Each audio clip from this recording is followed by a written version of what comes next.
begitu dia pulang ada satu cerita bahwa kok yang nyambut dia cuma fansnya dia, anak-anak kecil, ya sebagian, tidak terlalu banyak, tapi itu juga sempat kok iya ya ada seorang pahlawan yang luar biasa yang nyambut segitu ya. Tapi saya akan cerita kali ini tentang seorang ya perempuan masih muda yang tiba-tiba menjadi pahlawan, mengharumkan nama Indonesia di mata dunia. Siapa dia?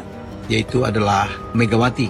Ya, jadi seorang pemain voli asal Jawa Timur ya, yang udah matang bermain di Liga Voli Nasional, kemudian sempat bermain di Thailand, sempat bermain di Vietnam, dan kemudian pada tahun 2023 ya Megawati bermain di salah satu klub di Liga Voli Korea Selatan, yaitu Red Spark Daejeon. Nah, Daejeon itu saya dekat sekali karena disitulah putri saya Saskia Reseli dan suaminya bermukim ya. Dan begitu saya ke sana di sana, memang Megawati itu menjadi pujaan. Dia membuat Liga Voli Korea menjadi lebih banyak yang nonton, lebih banyak memperhatikan, lebih banyak juga menyedot penonton-penonton, bukan saja dari penonton masyarakat Indonesia juga, tapi dari luar negeri. Dan Megawati tiba-tiba menjadi satu ya daya tarik yang luar biasa dan mengharumkan nama Indonesia dengan penampilannya tetap memakai kerudung, menjadi suatu yang sangat berbeda di lapangan, dan menjadi bintang, dan dia menjadi bintang terbaik di klubnya dengan skor yang sangat banyak. Dia mencatat skor ya, tahun kompetisi yang baru usai itu adalah nomor 3 ya, bagus banget, dan mengantarkan klubnya yang sebelumnya hanya klub Gurem saja ya tahun lalu ya, atau baru berapa hari yang lalu, bulan yang lalu, hampir saja menjadi juara Liga Voli Korea Selatan. Yang menarik ya, begitu dia dipuja-puja tidak saja oleh masyarakat Indonesia di sana, bahkan juga masyarakat di Indonesia di sini juga jatuh cinta dengan pribadi yang sangat humble, pekerja keras ya, dan dia dicintai oleh teman satu timnya dan oleh pelatihnya. Sampai ada momen waktu Megawati menyatakan bahwa dia mau pulang, padahal dia ditawari perpanjangan kontrak dan akan dibayar sekitar 3 miliar 1 tahun. Ini untuk pemain voli udah tinggi sekali, apalagi untuk seorang perempuan putri sederhana yang berasal dari Jember ya. Dan tahu alasannya kenapa dia tidak memperpanjang? Konon waktu itu dia bilang bahwa dia ingin merawat ibunya yang dalam keadaan sakit. Jadi kita melihat untuk dia uang bukan segala-galanya, tapi ibu, keluarga lebih penting dari itu. Walaupun mungkin kalau dia bermain di Indonesia dibayar tidak akan setinggi itu. Wow gitu ya, adegan pelatihnya nangis gitu ya, kehilangan dia, itu benar-benar sangat touching gitu. Dan sekarang memang dia, begitu dia pulang ada satu cerita bahwa kok yang nyambut dia cuma fansnya dia, anak-anak kecil ya sebagian, tidak terlalu banyak, tapi itu juga sempat kok iya ya ada seorang pahlawan yang luar biasa yang nyambut segitu ya. Tapi ya sudahlah ya sudahlah, kita kadang-kadang melupakan jasa orang yang demikian luar biasa ya, membela nama negara Indonesia di luar negeri ya. Ceritanya sekarang ya saya senang banget, ternyata dia bilang ibunya dalam keadaan sehat-sehat saja. Apapun yang terjadi, apapun yang sebenarnya terjadi ya, alasan dia pulang dan sebagainya, kita harus menghargai ya. Terima kasih ya, Megawati sudah memberikan semacam kebanggaan bagi kami, bagi saya, bagi masyarakat Indonesia di mata dunia. People love you. But what do you say to the protesters? Love them all of them. Love them all of them. Love them all of them. Is there any room for compromise, sir? Thailand is a land of compromise. Thank you very much. Thank you very much. Thank you. Temui raja terkaya di dunia bukan Raja Arab Saudi, Sultan Brunei, atau Raja Inggris Charles III. Raja Thailand Maha Vajiralongkorn, raja terkaya di dunia yang ingin Megawati main lagi di negaranya.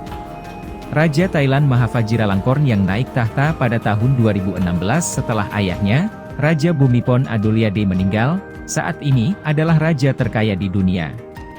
Dengan perkiraan kekayaan bersih sebesar 43 miliar dolar Amerika, 665 triliun rupiah, kekayaan Raja Vajiralongkorn berakar kuat pada kekayaan keluarga kerajaan Thailand yang telah berusia berabad-abad. Sebagai putra tunggal mendiang Raja Bhumibol, Vajiralongkorn diangkat menjadi putra mahkota pada tahun 1972 dan mewarisi kekayaan yang signifikan setelah kematian ayahnya. Kekayaannya mencakup kepemilikan real estate yang luas, berbagai kepentingan bisnis, dan portofolio investasi yang substansial. Biro Properti Mahkota, yang mengelola kepentingan keuangan keluarga kerajaan, semakin meningkatkan kekayaannya.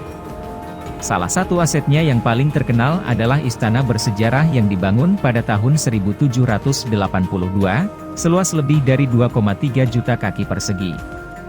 Meskipun istana ini sekarang digunakan sebagai kantor pemerintahan dan museum, istana ini tetap menjadi simbol kekayaannya yang melimpah.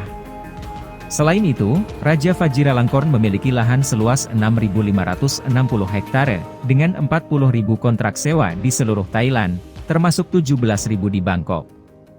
Kepentingan bisnisnya mencakup 23% saham di Siam Commercial Bank dan 33,3% saham di Siam Cement Group.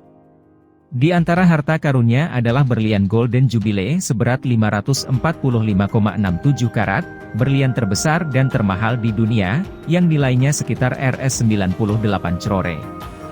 Armada kerajaannya mencakup 38 pesawat terbang dan lebih dari 300 mobil mewah. Sebagai perbandingan, raja terkaya kedua adalah Mohammed bin Zayed Al Nahyan, Presiden Uni Emirat Arab, dengan kekayaan bersih sebesar 30 miliar dolar Amerika, terutama dari minyak, real estate, dan investasi di perusahaan internasional.